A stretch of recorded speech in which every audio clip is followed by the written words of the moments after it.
Selamat datang di JM2 Nusantara. Semoga saudaraku sebangsa setanah air diberikan kesehatan bersama keluarga tercinta, dan semoga yang subscribe, like, comment, and share diberikan kemudahan atas segala urusannya. Amin. Mari kita raih Indonesia Emas 2045.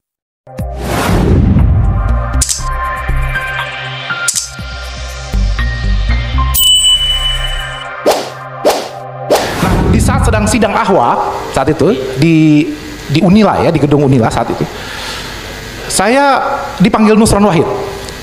Nusron mengatakan begini, Prof, saya tidak tahu sedekat apa Anda dengan Kiai Said. Saya bilang saya dekat. Kenapa memangnya? Tolong sampaikan. Saat ini sedang sidang ahwa, kemungkinan besar Rois Am Kiai Miftah lagi. Dan Kiai Miftah saat itu sebelumnya sudah bilang, kalau saya terpilih Rois Am lagi, saya punya hak veto untuk menolak Kiai Said sebagai calon ketua PBNU berikutnya. Dan itu pernah saya lakukan waktu saya jadi Rois Suriah di Jawa Timur. Saya pernah menolak menggunakan hak veto itu terhadap salah satu calon. Karena tradisi NU, Bapak-Bapak dan Ibu sekalian, itu biasanya setelah terpilih Rois Am, begitu mau pemilihan ketua Tanfiziah, itu ditanyakan apakah ada keberatan atau tidak dari Rois Am. Nah, momen itu, ya, kata Nusron Wahid, saya khawatir akan digunakan oleh Kiai Miftah untuk menolak Kiai Said. Kata Nusron, saya dalam kali ini saya berbeda pilihan dengan Kiai Said, tapi saya tidak rela Kiai Said dipermalukan di forum muktamar ini ketika ditolak oleh Rois Am terpilih. Jadi gimana? Ya, karena itu tolong Prof Nadir, saya tadi sampaikan kepada Kiai Said bahwa lebih baik panjenengan mundur saja dari pemilihan. Konsekuensinya saya akan perjuangkan kepada Rois Am agar diumumkan. Begitu menolak, Rois Am akan mengatakan saya menolak, tapi saya akan minta Kiai Said sebagai wakil Rois Am. Nah, kata Nusron, gimana?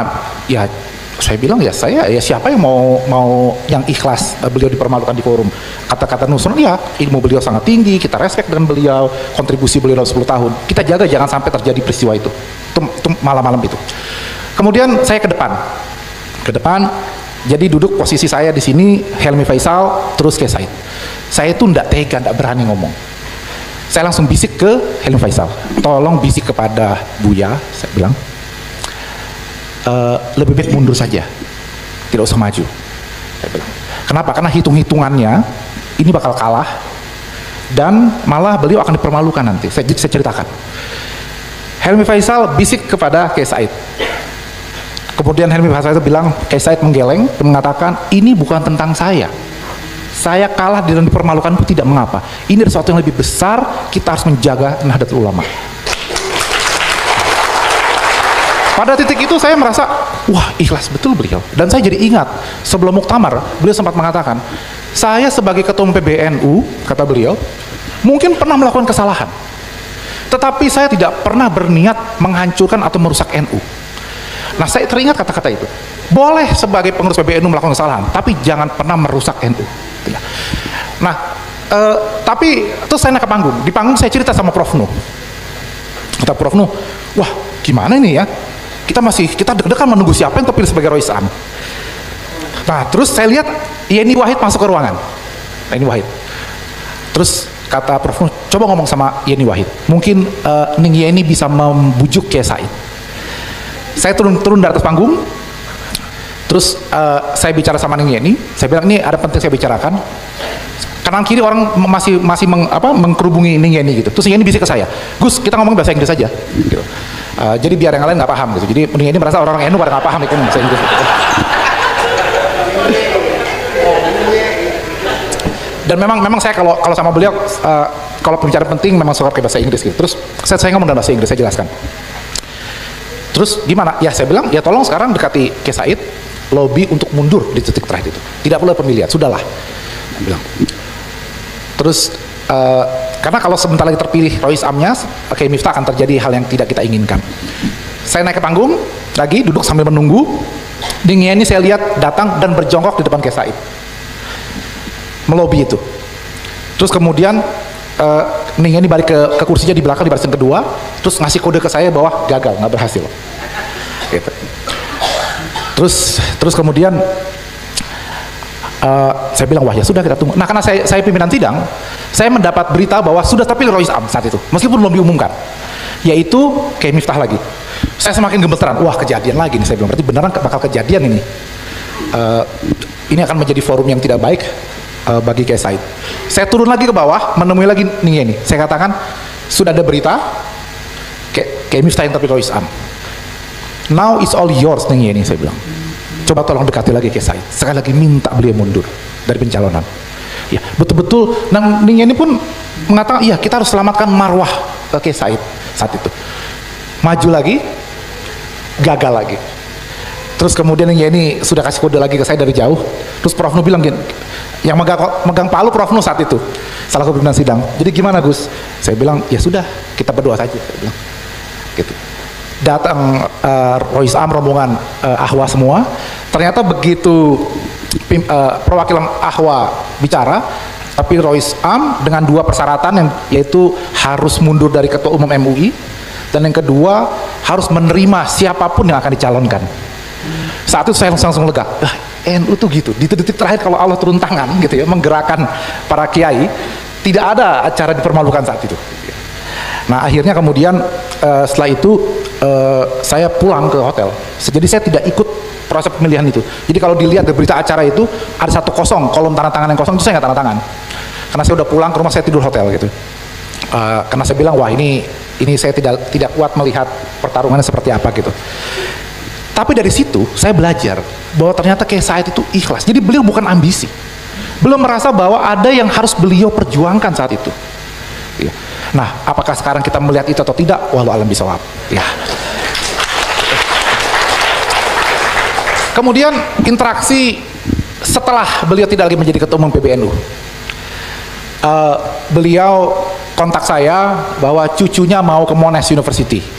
Najwa ngambil School of Business. Ini cucu yang sangat pintar, di Malaysia ya, sekolahnya di Malaysia, lompat-lompat dan sekarang mau ngambil School of Business. Tapi saat itu border baru dibuka karena COVID baru selesai. Buya sempat kena COVID waktu itu, sehingga kemudian visanya juga terlambat keluar gitu. Sementara Najwa sudah harus berangkat. Maka Buya ini panik karena mau mengantar cucunya langsung ke Australia. Ini gimana? Ini kan perempuan, cucu perempuan. Kalau ke Malaysia sih saya lepas sendiri, tapi berangkat ke Melbourne mana? Coba tolong telepon Najwa, keras banget ini anak gitu. Buya mulai emosi. Ya kalem Buya. Yang Buya nggak tahu saat itu saya sedang Zoom, saya sedang ceramah di Zoom itu. Buya telepon itu terpaksa saya bilang sama peserta itu, ini ada telepon dari kiai saya ini, saya harus stop dulu gitu. Dan Buya curhat lumayan lama gitu ya tentang cucunya. Terus jadi gimana, tolong telepon. Maka saya telepon Najwa. Terus saya paham bahwa Najwa mau berangkat itu karena sudah waktunya memang ada week 0 ya. Jadi mau nggak mau harus berangkat memang gitu, tidak bisa menunggu kakeknya untuk dapat visa apa segala macam gitu. Saya bilang sudah begini saja, saya yang jemput di airport, segala macam. Jadi saya diserahi tanggung jawab selama 3 tahun terakhir untuk ngajak cucunya ke pengajian ya, gitu. Walaupun terus terang malas-malasan juga Pak Kiai. Gitu. Nah terakhir itu saya harapan setelah beliau tidak lagi menjadi ketua PBNU. Harapan ini saya ingat kembali ketika nakal-nakalnya beliau baru pulang dari Saudi dulu. Termasuk tadi beliau sendiri mengatakan definisi Ahlussunnah wal Jamaah itu sampai sekarang nggak jelas, masih berdasarkan apa dinyatakan oleh Hadatus Syekh gitu ya. Dan Hadatus Syekh itu tidak memberikan definisi, hanya menjelaskan ciri-ciri aswaja itu seperti apa. Itu bukan definisi. Secara ilmu mantik itu tidak jamin, tidak manik kan begitu. Saya mengharapkan setelah tidak lagi menjadi ketua umum PBNU, meskipun masih komisaris di mana-mana,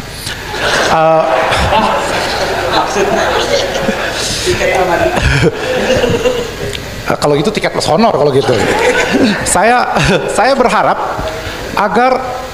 agar beliau menulis kitab serius. Saya ada sekitar 6-7 buku tadi yang di dalam di sini ya sebut. Tapi yang betul-betul buku hasil pemikiran beliau setelah dari disertasi saya tidak melihat. Yang ada kumpulan-kumpulan tulisan atau apa gitu. Dan terus terang ini kelemahan intelektual kita. Tokoh seperti Cak Nur, Gus Dur juga seperti itu. Gitu ya Bang Faria. Nah ini juga cepat. Kenapa? Karena disibukkan dengan seminar kesana kemari gitu ya. Nah sekarang mumpung beliau tidak lagi sibuk mengurusi Jamiyah Nahdlatul Ulama, saya berharap ada buku karya-karya beliau yang secara serius ditulis, bahkan kalau perlu dalam bahasa Arab. Kenapa? Karena waktu saya bicara dengan Profesor Martin van Brunissen, beliau mengatakan intelektual Indonesia itu hebat-hebat, tapi tidak dikenal dan tidak dikutip oleh para mahasiswa di Mesir, di Turki, di Baghdad, di mana-mana. Mereka tidak kenal Gus Dur, Cak Nur, dan sebagainya. Ini jadi pertanyaan, kenapa? Salah satunya adalah karena tokoh-tokoh kita tidak menulis dalam buku baik bahasa Inggris maupun bahasa Arab. Sementara para intelektual dari Turki, dari Mesir, itu para mahasiswa kita membaca buku-buku itu. Apakah itu Hasan Hanafi, Al-Jabir, dan seterusnya. Nah, ini menjadi persoalan. Kalau kita mau mengekspor Islam Nusantara, tapi produknya, pemikiran-pemikiran itu tidak kita kenalkan, tidak dibaca dan diuji, dikaji, gitu ya. Termasuk fatwa-fatwa kita, apakah Basul Masail dari NU, dari Tarjih Muhammadiyah, dari MUI, ataupun Dewan Syariah Nasional, ataupun dan lain-lainnya, itu juga tidak pernah dijadikan rujukan. Gitu. Sehingga kemudian saya bertanya-tanya, Buya Said, apakah cukup puas hanya disebut sebagai tokoh berpengaruh nomor 18 di dunia, gitu ya. Gitu. Saya merasa bahwa sudah waktunya panjenengan akhirnya serius menulis buku-buku yang kemudian mempengaruhi wacana bukan cuma di Indonesia tapi di belahan dunia. Gitu. Saya tutup saya tutup ini dengan harapan seperti itu, Buya. Mudah-mudahan berkenan dan mohon maaf kalau lancang saya menyampaikan ini. Ini harapan kami para santri, kebanggaan kami para santri, karena Buya ini saya sempat mendeklar waktu di Haul Den Anyar kemarin, ya, bahwa beliau inilah pewaris dari Kiai Bisri, di mana penjaga keilmuan Nahdlatul Ulama itu dipegang oleh Buya Said saat ini, ya. Jadi kalau kita bicara siapa kiai, siapa intelektual NU yang terpandang, dihormati dan ilmunya sundul langit, ya, saya kira satu nama yang pasti muncul di semua para kiai-kiai saat ini, gitu, Buya Said, gitu ya.